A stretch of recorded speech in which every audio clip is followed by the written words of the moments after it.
No, you are not watching paint dry. You are watching the United States Senate in action. Make that inaction. When it comes to passing a bill or deciding to vote on a bill, a majority in the Senate isn't enough. Why? Because it takes 60 votes to stop debate. Without those 60 votes, a few senators, even one, can prevent a vote from occurring.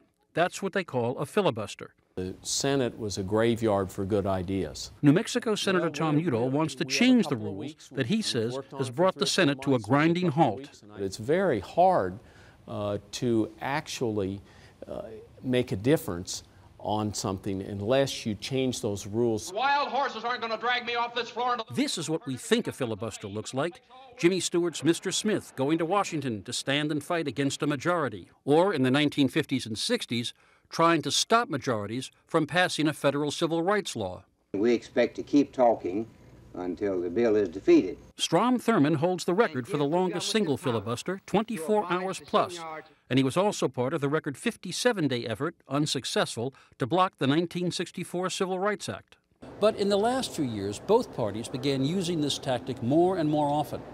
And in the last session, Republicans used the filibuster against virtually every controversial bill and nomination, and some that weren't controversial at all. Filibusters were applied or threatened to almost every routine piece of legislation and vast numbers of nominees.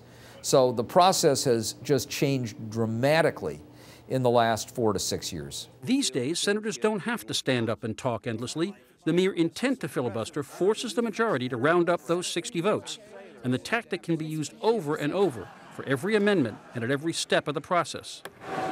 The Senate will take up this issue in about 2 weeks, but some Democrats who fear they may lose the Senate next year may be wondering just how much they want to change rules they might want to use if they're in the minority again. Katie? Jeff Greenfield in Washington. Jeff, thanks very much.